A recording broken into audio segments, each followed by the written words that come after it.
You're watching a video all about giant covalent molecules.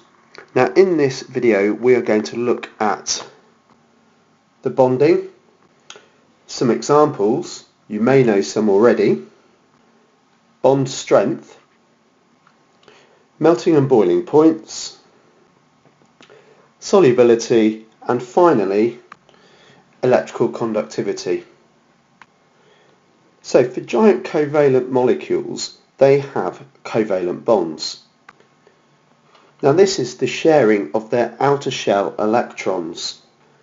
Now with giant covalent molecules there are billions of atoms that make up the structure.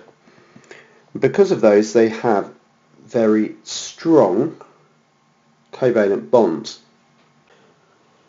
Now we've come across some examples of giant covalent molecules before. These have included carbon diamond, carbon graphite and silicon dioxide, which is what makes up sand, but it's commonly referred to as quartz.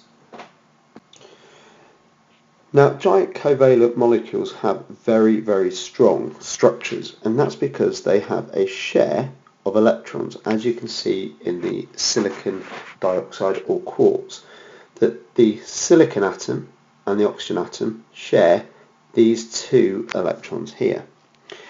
Now the silicon has a pull on the electrons and the oxygen has a pull on the electrons, making this pair very, very strong and held very, very firmly in place. Now this strength of bond goes throughout the structure, so it makes the whole quartz molecule very, very strong.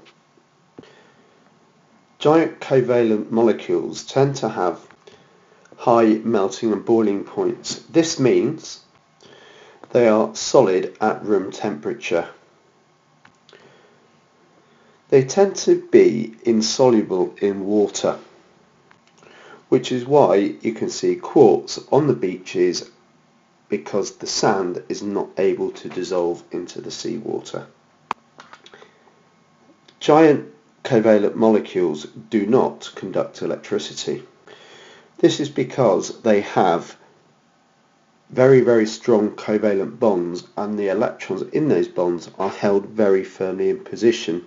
However, there is one exception, and that is carbon graphite.